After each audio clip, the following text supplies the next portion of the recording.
안녕하세요. 타스 건축사무소의 김인환 건축사입니다. 오늘 제가 말씀드릴 주제는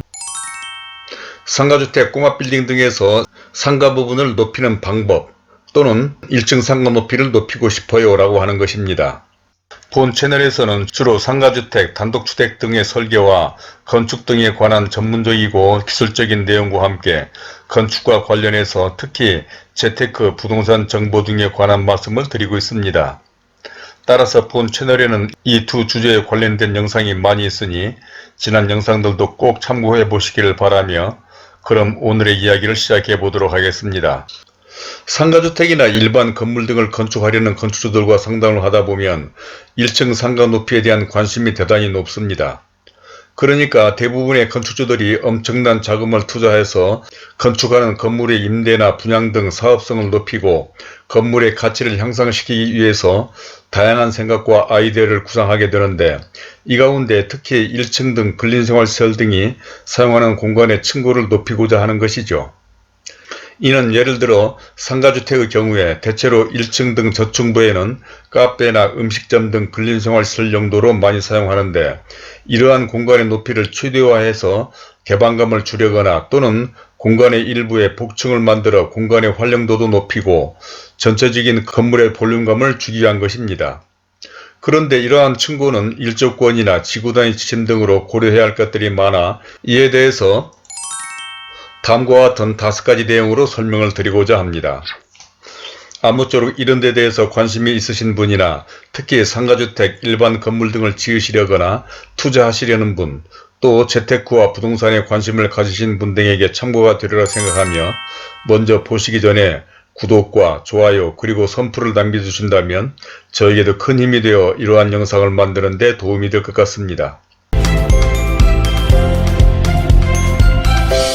그러면 순서에 따라서 첫 번째로 1층 층고와 건물 높이에 대한 관심에 관한 것인데, 상가주택이나 일반 근린생활시설 빌딩을 지으시려는 건축주 치고 상가 부분의 층고에 관심이 없는 사람들은 거의 없을 것입니다. 특히 요즘은 과거에 비해서 실내 분위기와 인테리어가 영업에 지대한 영향을 미치고 이로 인해서 임대나 분양에 결정적인 역할을 하다 보니 당연하기도 하고, 때로는 이런 상가의 임대나 분양을 하는 부동산 사무소 등에서 조언 등으로 이미 설계된 건물을 다시 변경해가면서까지 층고를 높이려는 사례가 빈번하기도 합니다. 즉 일조권 등으로 상층부를 고려해서 1층 상가 높이를 정해 설계를 했는데 상층부 구조가 복잡해지고 공사나 사용상의 복잡함에도 불구하고 스키플로어 방식 등까지 동원해서 1층 상가 높이를 높게 설계를 변경할 정도로 1층 상가 높이에 대한 관심이 높다는 것입니다. 사실 그렇게 하려면 스키플로어 방식 외에도 3층 부분의 면적을 줄이거나 경사벽 등의 방법도 있는데, 생각하기에 따라서는 굳이 이렇게까지 해가면서 1층 상가를 높이려 할까라는 생각도 해보는데,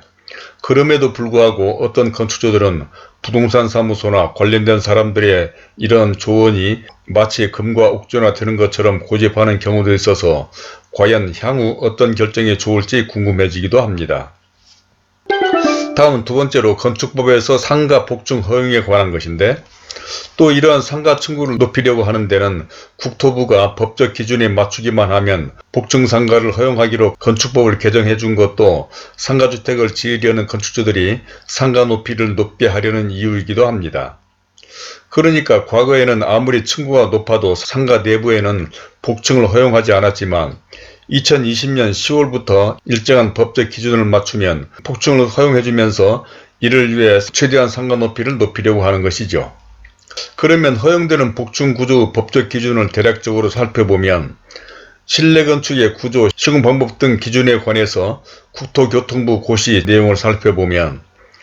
첫 번째로는 적용 대상 및 범위는 모든 용도의 시설이 아닌 휴게음식점, 제과점 등으로 하며, 두 번째로는 구획하는 건관은 상하 2개 이하로 하고 그 바닥면에서 천장면까지의 높이는 1.7m 이하로 해야 하며, 또 칸막이는 기둥, 보호 등의 주요 구조부와 구조적으로 연결시키지 않고 분리 해체 등이 가능한 구조로 해야 하고, 다음으로는 허용되는 복층 면적은 그 층에 해당 용도로 쓰이는 바닥 면적의 30% 이내로 최대 100제곱미터 그러니까 33평까지 허용을 하고, 이에 대한 안전 확인이나 내부의 마감 재료, 경사로 등의 안전 등을 확인받아야 하는데 이에 대한 구체적인 사항은 복잡하고 내용이 길어서 해당 건물을 설계하는 설계사무소와 협의하는 것이 좋을 것입니다. 다음 세 번째로는 1층 층고와 일조권, 지구단위 지침 등에 대해서 말씀드려 보겠는데, 상가 부분의 층고는 높이고 싶다고 모두 높일 수가 있는 것이 아닙니다. 그러니까 건축을 하고자 하는 대지가 일반 주거지역 등인 경우, 일조권의 영향을 받게 되는 경우 건물의 높이에 제한이 있고, 또 지구단위 계획구역인 경우에는 해당 지역의 지구단위 지침 등에서 1층 상가 부분의 높이를 예를 들자면 4.5m 이하로 해야 된다는 규정이 있는 경우에는 이를 따라야 되기 때문인 것입니다. 그런데 다행히 일조권의 영향을 받지 않거나 지구단위 지침 등에서 제한 규정이 없는 대지인 경우에는 의도한 높이대로 건축을 할 수가 있는데, 사실 대부분의 대지는 일반 주거지역이 많고 특히 신도시와 같은 택지개발지구는 일조권을 받지 않는 대지는 그리 많지 않습니다. 즉, 건축법에서는 폭이 20m 이상 도로 등에 접한 대지 또는 북쪽으로 일조권의 영향을 받는 대지가 북쪽으로 도로에 접한 경우에는 일조권에서 자유로울 수가 있고, 또는 일조권 방향으로 대지가 경사진 대지 등은 건물의 높이 산정에서 다소 유리하게 일조권을 받게 되는 수도 있어서 사실 이러한 부분 등을 일반 건축주들이 정확하게 판단하기란 쉽지 않습니다. 이러한 일조권에 의해 높이 제한을 받는 경우에는 비단 1층 등의 상가만 영향이 있는 것이 아니라 상층부의 사무실이나 주택 용도로 사용되는 공간도 마찬가지로 층고를 높일 수 없어 이 그림에서 보는 바와 같이 건물이 계단식으로 된 경우가 바로 이 일조권으로 인해서 건물의 높이 제한을 받기 때문인 것입니다.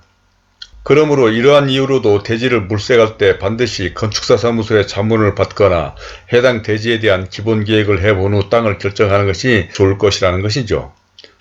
즉, 같은 위치에 같은 면적의 대지라도 일조권의 방향에 따라 건축물의 면적이나 평면, 외관 등이 판이하게 달라지게 되는데, 특히 기존 도시인 경우에는 정북 방향으로 일조권을 적용받지만 신도시 등 택지개발지구 경우에는 정남 방향으로 일조권을 적용받는 경우도 있어서 택지개발지구에서 대지를 물색하는 경우에는 반드시 이를 확인해 본 후 땅을 결정해야 합니다. 다음은 네 번째로 층고를 높일 수 있는 방법들에 대한 것인데, 이와 같이 상가 부분의 높이는 상가의 활성화와 임대성 그리고 건축물의 외관 등에 영향을 주지만, 사실 대부분의 대지는 이런 택지개발지구의 대지에서 보듯이 일조권을 받는 경우가 많아 사실 이런 경우에는 위에서 잠깐 언급한 바와 같이 설계 과정에서 몇 가지 방법으로 상가 높이를 높일 수는 있습니다. 그러한 방법으로는 먼저 스키플로어 설계 방식이 있는데, 이런 대지와 같이 북쪽으로 일조권을 받는 경우 일조의 영향을 받지 않는 남쪽의 상가 부분을 높이고 북쪽 부분은 낮추는, 그러니까 2층 이상의 바닥에는 단이 생기는 방식인데, 이는 이런 대지와 같이 대지가 긴 경우에 시도해 볼 만하지만 사실 상층부의 각 층에서 단차가 나기 때문에 공사도 다소 복잡해지고 사용상에 있어서도 불편한 점이 있습니다. 또한 일조의 영향을 받는 부분의 벽을 일조 방향으로 약간 경사지게 설계하는 방법도 있고, 또 높이 9m까지는 정북으로 일조권을 받는 경우에 정북 방향으로 1.5m만 이객하면 되므로, 만약 상가주택인 경우에 1층 상가 부분의 층고 확보를 위해서 3층까지를 9m로 하기 위해 2, 3층 임대 가구의 층고를 보통 3m 정도로 하지만 2.8m로 최소화했을 때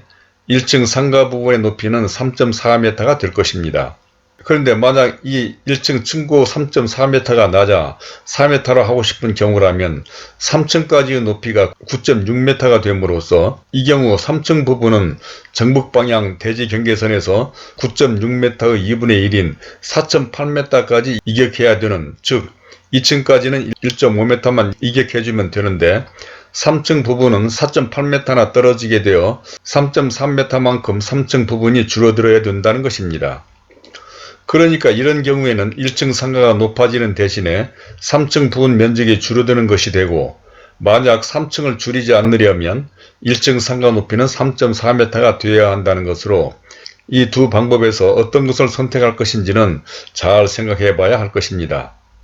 또 여기에서 주의해야 할 것은 대지 경계선에서 이격되는 이 거리는 정북 방향인 경우로, 이는 대지가 북쪽 방향으로 경사도에 따라 대지 경계선에서 직선거리가 달라진다는 것으로, 바로 위에서 설명한 내용과 같은 것들은 일반 건축주들이 정확히 판단하기는 어려우므로 사실 설계사무소에서 기본계획 등을 통해서 자문을 받는 것이 좋을 것이라고 생각됩니다.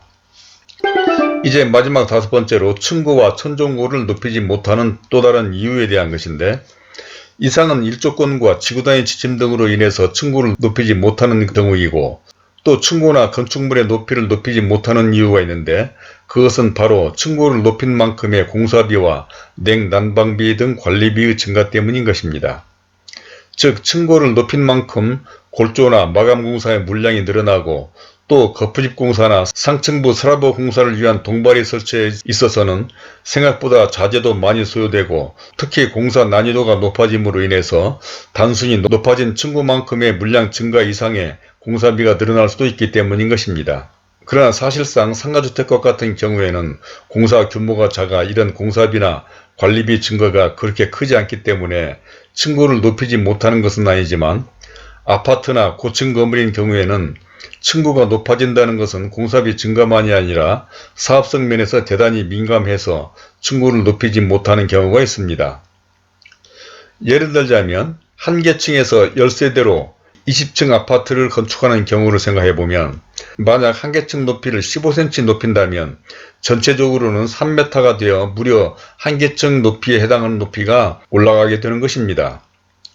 그렇다면 한 개층 높이를 15cm 높여준다는 것은 공사비도 증가될 뿐만 아니라 무려 10세대를 더 지을 수 있다는 계산이 되므로, 이는 사업성 면에서 얼마나 큰 영향을 미치는 결과가 되겠습니까? 물론 용적률이나 세대수 등의 규정도 따져봐야 하겠지만, 층고를 높인다는 것은 바로 이런 문제 등으로 민감하게 생각하지 않을 수가 없어서 단순히 공간감이나 영업, 사용상 등만을 위해서 층고를 높이지 못하는 경우도 있다는 것이죠.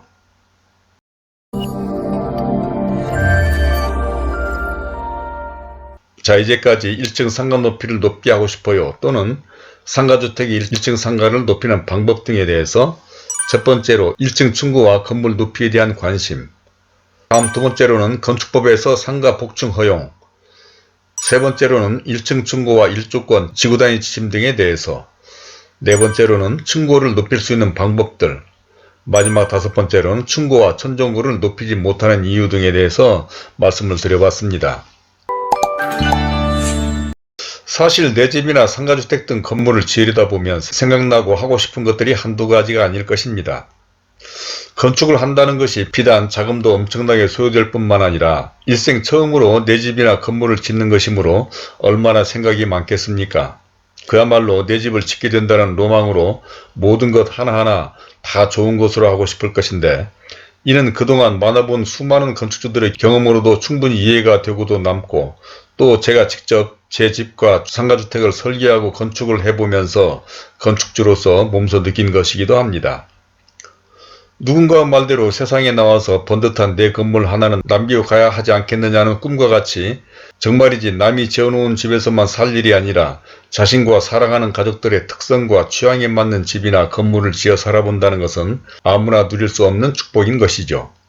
그래서 이런 건축을 하는데 할 수만 있다면 모든 방법과 수단을 동원해서 제대로 된 건축을 하시기를 바라고, 또 이런 데 대한 의견이나 경험담 또는 궁금한 점 등이 있으시면 선플로 남겨주시기 바랍니다. 그리고 혹시 이런 문제 등에 대해서 좀 더 구체적인 상담이 필요하신 분들은 본 영상 아래 더보기에 적어둔 제 이메일과 전화로 연락 주시길 바랍니다. 그러면 그런 점 등에 대해서도 좀 더 자세한 설명을 해드리도록 하겠고, 또 구독과 좋아요를 눌러주신다면 본 채널에 관련된 다른 많은 참고 영상들도 보실 수가 있으며, 또 지금 화면에 나오는 제가 추천하는 이 두 영상들도 꼭 참고해 보시기를 바라면서 오늘은 이것으로 줄이도록 하겠습니다. 감사합니다.